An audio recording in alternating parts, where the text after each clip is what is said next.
Sobat Maestro, sesaat lagi kita akan bersama-sama mengikuti ibadah minggu bersama Gereja Isa Al-Masih Jemaat Maleer. Selamat mendengarkan.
Tuhan Yesus, terima kasih buat pimpinan penyertaan-Mu atas kehidupan kami.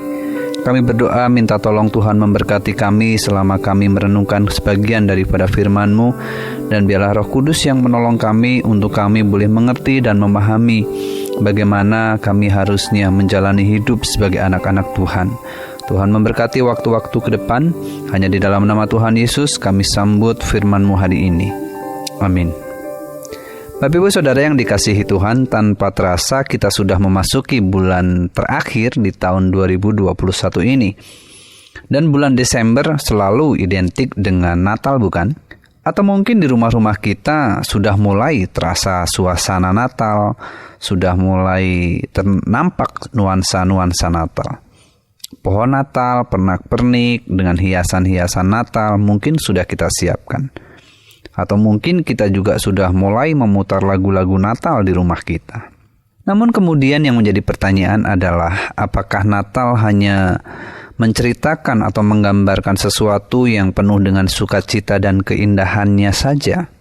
Ataukah Natal memiliki sebuah pesan penting yang sebenarnya perlu untuk kita renungkan kembali dalam hidup kita hari ini?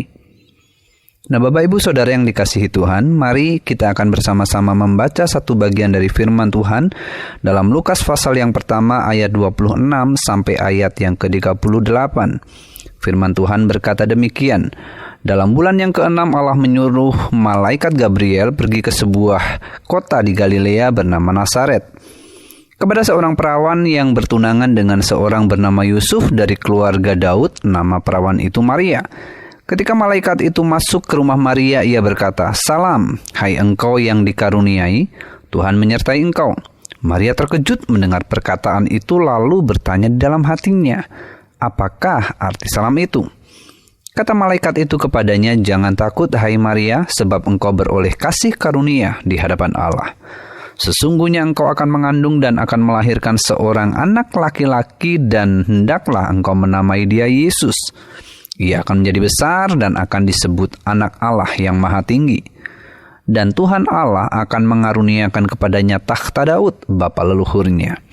Dan ia akan menjadi raja atas kaum keturunan Yakub sampai selama-lamanya, dan kerajaannya tidak akan berkesudahan." Kata Maria kepada malaikat itu, "Bagaimana hal itu mungkin terjadi? Aku belum bersuami." Jawab malaikat itu kepadanya, "Roh Kudus akan turun atasmu dan kuasa Allah yang Maha Tinggi akan menaungi engkau. Sebab itu anak yang akan kau lahirkan itu akan disebut kudus, anak Allah. Dan sesungguhnya Elisabet sanakmu itu, ia pun sedang mengandung seorang anak laki-laki pada hari tuanya. Dan inilah bulan yang ke-6 bagi dia yang disebut mandul itu. Sebab bagi Allah tidak ada yang mustahil." Kata Maria, "Sesungguhnya aku ini adalah hamba Tuhan. Jadilah padaku menurut perkataanmu itu." Lalu malaikat itu meninggalkan dia. Hari ini kita akan bersama-sama belajar dari pribadi yang bernama Maria. Seorang gadis remaja dari sebuah desa kecil yaitu Nazaret. Sebuah desa yang nampaknya tidak populer atau bahkan mungkin juga tidak begitu terpandang. Nah, Bapak Ibu Saudara yang dikasihi Tuhan, dari ayat yang kita sudah baca, semua kita mengetahui bagaimana Allah mengutus malaikat Gabriel untuk datang kepada Maria dengan tujuan menyampaikan pesan Tuhan dan rencana Tuhan. Nah, pada ayat 28 dikatakan bahwa, "Salam, hai engkau yang dikaruniai, Tuhan menyertai engkau." Ada satu hal yang menarik dalam versi The Message, karena dalam versi The Message Bible dikatakan begini, saat masuk, Gabriel menyapanya, "Selamat pagi, kamu cantik dengan kecantikan Tuhan. Cantik luar dalam, Tuhan besertamu." Mendengar sapaan Gabriel yang demikian, dikatakan Maria menjadi benar-benar terguncang. Dan kemudian Maria bertanya-tanya, ada apa di balik sapaan yang seperti demikian? Nah, Bapak Ibu Saudara yang dikasihi Tuhan, sebagai manusia tentu setiap kita juga pernah terkejut. Kita pernah kaget, kita pernah gentar, atau bahkan mungkin kita pernah gemetar juga, bukan? Bisa saja karena suara, atau karena suasana, atau sesuatu yang terjadi secara tidak terduga. Nah, kita bisa bayangkan seperti apa kaget dan terkejutnya Maria ketika tiba-tiba malaikat utusan Tuhan datang kepadanya dan berbicara kepadanya secara nyata, bukan di dalam mimpi. Menjadi terkejut dan kaget memang sesuatu yang wajar dan manusiawi. Bahkan dalam Lukas pasal pertama ayat 11 dan 12, kita di sana juga akan menemukan bahwa seorang imam, seseorang yang notabene adalah imam pun mengalami hal yang sama ketika malaikat Tuhan datang kepadanya. Iya, dia adalah Zakaria yang kemudian juga terkejut ketika malaikat Tuhan datang kepadanya. Atau dalam Lukas pasal 2 ayat 9, kita juga akan menemukan hal yang serupa ketika malaikat Tuhan datang kepada para gembala. Mereka pun menjadi terkejut, kaget, dan gentar juga ketika harus berhadapan dengan malaikat Tuhan. Nah, Bapak Ibu Saudara yang dikasihi Tuhan, Maria bukan hanya terkejut dengan kehadiran malaikat Tuhan yang secara nyata tersebut, namun Maria bahkan menjadi terguncang dan susah hati. Kalau kita baca di ayat 31 sampai ayat 33, maka kita akan tahu mengapa Maria menjadi terkejut bahkan terguncang dikatakan. Kita bisa bayangkan, anak gadis remaja belasan tahun mendengar atau menerima sebuah pesan yang isinya dia akan mengandung dan melahirkan seorang anak. Benar memang Maria telah bertunangan dengan Yusuf, dan dalam budaya pada waktu itu bisa dikatakan bahwa mereka sudah menikah.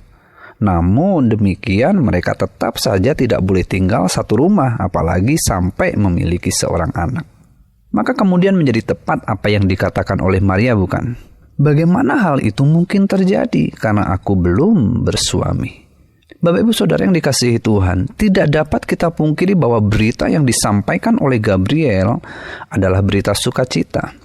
Sebab itu berita yang dinantikan sesungguhnya oleh orang-orang Yahudi. Bahkan orang-orang Samaria pun menantikan kedatangan Kristus, Sang Juru Selamat dunia. Namun terlepas dari itu, Maria tentu sadar bahwa ketika dia menjawab iya kepada malaikat Gabriel, maka otomatis dia akan berhadapan dengan banyak tantangan dan resiko yang sungguh tidak akan pernah mudah. Nah, sampai di titik ini saya pikir Maria masih sangat terguncang dan sulit untuk memahami dan menerimanya. Sekalipun saya percaya Maria juga tahu tentang nubuatan yang tertulis dalam Yesaya pasal 7 ayat 14. Sesungguhnya seorang perempuan muda mengandung dan akan melahirkan seorang anak laki-laki, dan ia akan menamai dia Immanuel. Saya pun tidak tahu apakah mungkin Maria bertanya-tanya dalam hatinya, sayakah perempuan itu? Namun kita bisa bayangkan bagaimana berkecamuknya pikiran Maria pada waktu itu. Seolah ada pertarungan yang hebat antara rencana Allah dan rencana dirinya sendiri. Bapak Ibu Saudara yang terkasih, Maria tentu sadar betul resiko yang sementara ada di hadapannya ketika dia menjawab iya atas panggilan Tuhan. Ketika ia harus berkata iya terhadap rencana Allah. Setidaknya Maria harus menghadapi resiko, yaitu hancurnya masa depannya. Walaupun hanya seorang gadis desa, tapi saya percaya semua orang memiliki rencana, termasuk Maria memiliki rencana, impian, dan harapan di masa depan. Minimal Maria memimpikan, merencanakan, berharap untuk tetap bisa menikah dengan Yusuf dan memiliki anak-anak dari laki-laki yang dikasihinya. Namun rencana Allah seolah memungkinkan Maria akan kehilangan semuanya itu, bukan? Sebab sangat mungkin Yusuf kemudian akan menceraikannya. Bukankah Matius pasal 1 ayat 19 kemudian akan menunjukkan kepada kita bahwa memang kemudian Yusuf memang berencana untuk menceraikan Maria secara diam-diam. Bapak Ibu Saudara, bukan hanya masa depan Maria yang bisa hancur, tetapi nama baik keluarganya juga akan hancur, bukan? Pernahkah kita bayangkan bagaimana perasaan orang tua Maria kalau kemudian mereka tahu bahwa anak gadisnya itu mengandung? Bisa kita bayangkan bagaimana kemudian orang-orang di desa mereka akan membicarakan mereka, atau bahkan mungkin skenario terburuknya adalah kemudian mengusir keluarga Maria dari desa itu. Bapak Ibu Saudara, saya percaya bahwa pertarungan yang hebat terjadi dalam pikiran Maria pada saat itu. Sebab banyak hal yang sementara akan dipertaruhkan demi rencana dan panggilan Allah tersebut. Bapak Ibu Saudara ingat, Maria itu masih gadis remaja usia belasan tahun. Dan betapa tidak mudahnya Maria harus membuat sebuah keputusan pada saat itu. Dan kemudian menjadi semakin rumit sebab pada akhirnya Maria sangat menyadari resiko terburuknya, yaitu mendatangkan kematian bagi dirinya sendiri. Bahkan kalau boleh saya gunakan kalimat, itu seperti bunuh diri, bukan? Kita pasti tahu bahwa budaya pada waktu itu menetapkan bagi perempuan yang hamil di luar nikah atau berzina, maka ia akan dihukum dengan cara dirajam dengan batu sampai mati. Dan saya percaya bahwa prosesi perajaman itu tidak mungkin dilakukan dengan cara sembunyi-sembunyi atau dengan cara tertutup. Pasti semua orang akan menyaksikan, semua orang akan melihatnya. Betapa berat dan mengerikannya prosesi yang seperti itu. Jadi Natal yang selama ini kita rayakan dengan penuh sukacita dan tawaria atau bahkan dengan kemewahan, kegemerlapan, hari ini saya mengajak kita untuk mengingat kembali bahwa pada waktu itu ada seorang gadis remaja yang harus bertarung dengan hebat untuk kemudian membuat sebuah keputusan yang sama sekali tidak pernah mudah. Ada masa depan, ada nama baik keluarga, bahkan ada nyawa yang sementara dia pertaruhkan. Izinkan saya bertanya kepada setiap kita, andai kata kita ada pada posisi Maria, dengan semua resiko yang ada di hadapan kita, keputusan apakah yang akan kita ambil? Bapak Ibu Saudara, namun yang kemudian menjadi sangat luar biasa adalah momen di mana Maria berkata pada ayat yang ke-38, "Sesungguhnya aku ini adalah hamba Tuhan, jadilah padaku menurut perkataanmu itu." Bukankah keputusan dan pernyataan Maria adalah sesuatu yang sangat luar biasa? Ingat, ini diucapkan oleh seorang gadis remaja, usia belasan tahun. Nah, kemudian yang menjadi pertanyaan bagi kita, apa yang menjadi dasar atau landasan sehingga Maria memutuskan untuk menerima panggilan Tuhan? Saya percaya ada pengenalan akan Tuhan. Maria memiliki pengenalan akan Tuhan. Bapak Ibu Saudara, dalam kisah ini kita tidak akan menemukan adanya bantahan atau upaya untuk mendebat atau bahkan perlawanan yang dilakukan oleh Maria. Mengapa? Saya yakin sekali itu karena Maria mengenal siapa Allah yang dia sembah. Dia mengenal siapa Allah yang dia percaya. Maria pasti memiliki pengalaman bersama dengan Tuhan dalam kehidupannya setiap hari. Oleh karena pengenalannya akan Allah. Di samping itu saya pun yakin bahwa Maria tahu sejarah perjalanan bangsanya. Dan bagaimana kuasa Allah bekerja atas bangsanya, bahkan atas bangsa-bangsa lain. Itu yang kemudian membuat Maria semakin memiliki pengenalan akan Allah, semakin kaya dalam pemahamannya akan Allah dan kemahakuasaannya. Dan apa yang dikatakan Gabriel tentang Elizabeth yang sedang hamil di usia tuanya, saya pikir itu semakin meneguhkan Maria. Benar bahwa bagi Allah tidak ada yang mustahil. Bagi Allah tidak ada yang mustahil. Maria percaya sepenuhnya bahwa kalau Allah punya rencana, maka rencananya pasti tidak akan gagal. Kalau Tuhan sudah memulai sesuatu, maka Maria yakin bahwa pasti Tuhan akan menyelesaikan apa yang dimulainya. Sebab Allah itu berkuasa dan berdaulat atas segalanya, maka tidak ada satupun yang tidak dapat Tuhan selesaikan. Keyakinan itulah yang saya yakin mengakar dengan sangat dalam dan sangat kuat. Sehingga semua resiko berat itu tidak membuat Maria kemudian kehilangan keyakinannya akan Tuhannya. Nah, mari kita juga sama-sama belajar dan bilang sama diri kita sendiri.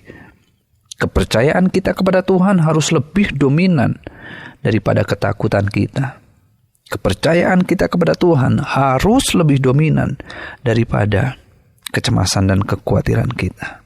Bapak Ibu Saudara yang dikasihi Tuhan, saya juga percaya bahwa yang kemudian menjadi landasan Maria untuk menerima panggilan Tuhan adalah karena Maria menyadari atau Maria memahami siapa dirinya. Kesadaran Maria tentang siapa dirinya di hadapan Tuhan ini menjadi sangat penting. Sebab orang yang tidak sadar siapa dirinya di hadapan Tuhan, maka sulit untuk orang tersebut menerima panggilan Tuhan, bukan? Maria berkata, "Sesungguhnya aku adalah hamba Tuhan. Jadilah padaku menurut perkataanmu itu." Tentu ini berkaitan dengan rencana besar Allah. Betapa hebatnya cara berpikir dan pemahaman seorang gadis remaja tentang Allah dan tentang dirinya. Realita tentang Tuhan itu jauh lebih menguasainya dibandingkan realita bahaya dan resiko yang ada di hadapannya. Maria berkata atau Maria menyadari bahwa dia adalah budak perempuannya Tuhan.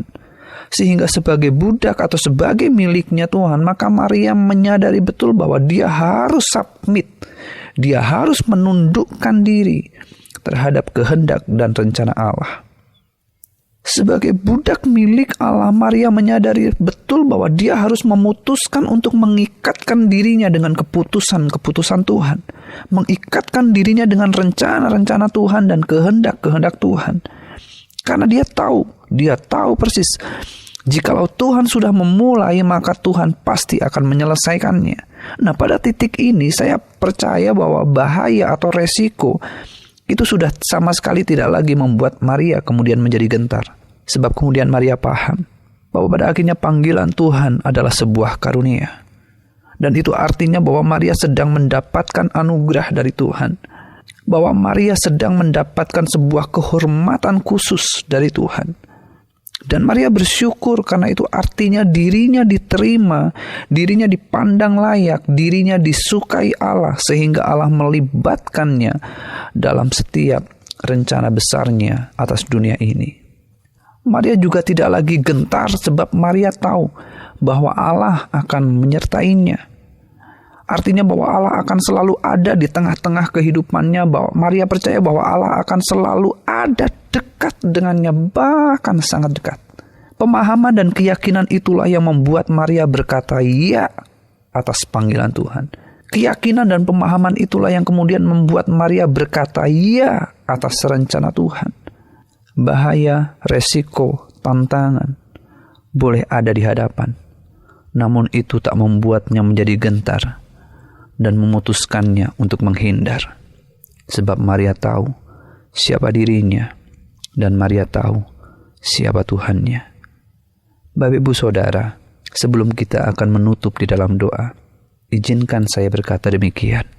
Kalau hari ini Tuhan memanggil saudara, dengarkanlah suaranya dan jangan keraskan hatimu. Kalau hari ini Tuhan memanggil saudara, apakah jawabmu kepadanya? Biarlah setiap kita boleh berkata, iya Tuhan, aku bersedia. Ini aku, hamba-Mu, jadilah padaku menurut perkataanmu itu. Amin. Mari kita berdoa. Tuhan Yesus, terima kasih buat hari ini, buat firman yang sama-sama kami renungkan. Dari Maria kami belajar Tuhan, bahwa hidup kami adalah milik Tuhan, bahwa kami adalah hamba Tuhan, bahwa kami adalah budak Tuhan, bahwa kami dipanggil untuk mengerjakan segala sesuatu berkaitan dengan rencana dan agendanya Tuhan. Dan biarlah kami boleh belajar bahwa kalau kami boleh dipanggil Tuhan, kalau kami boleh dilibatkan, maka itu adalah sebuah anugerah. Dan kami tidak perlu takut, kami tidak perlu gentar, sebab kami tahu bahwa Allah beserta dengan kami, bahwa Allah selalu menyertai kami, Allah selalu ada dalam kehidupan kami. Tuhan, biarlah sungguh oleh karena pengenalan kami akan Tuhan, pengenalan kami bahwa tentang siapa Tuhan, dan kesadaran kami tentang siapa diri kami, itu boleh membuat kami semakin berkenan di mata Tuhan, dan kami boleh terlibat, kami boleh mengerjakan hal-hal besar yang boleh Tuhan kerjakan atas hidup kami dan atas dunia ini. Untuk Tuhan seluruh kemuliaan hanya di dalam nama Tuhan Yesus kami berdoa dan kami mengucap syukur. Amin. Demikianlah Bapak Ibu Saudara ibadah kita hari ini. Kami mengundang sidang jemaat untuk dapat tetap mengikuti ibadah online Gereja Isa Al-Masih Jemaat Maleer, baik melalui Radio Maestro 92,5 FM setiap hari Minggu pukul 12:15, atau melalui channel GIA Maleer di youtube.com setiap hari Minggu pukul 9.30. Bagi sidang jemaat yang membutuhkan dukungan doa, dapat mengirimkan beban doa melalui SMS ataupun WhatsApp di nomor 0821 1965 9019. Happy Sunday and God bless you.